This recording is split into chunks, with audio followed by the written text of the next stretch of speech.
Morning po sa inyong lahat at kabutihan po ng Lord sa bawat isa sa atin sapagkat tunay po na witness po natin yung kabutihan ng Panginoon ng prayer po natin noong nakaraan at isa po tayo sa naka-witness kung paano po na inilayo ng Panginoon yung upo at ngayon po kayo tayo narito papasalamat sa Panginoon sapagkat marami po ngayon ang kakasama na kahit iba-ibang grupo tayo isaw yung ating focus ng panalangin para tayo ay ilayo muli sa bagyong paparating itong Paulo sapagkat naniniwala tayo God is powerful sa buhay po ng bawat isa sa atin.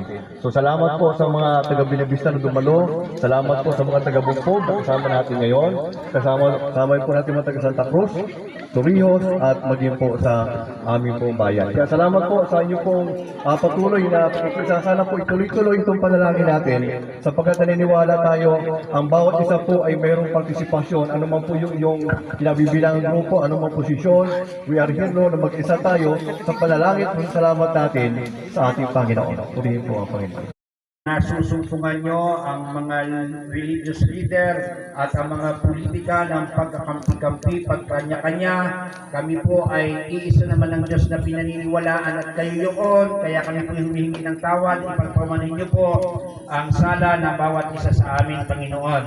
Kami po narito para sa inyo sa diwa ng pananalangin.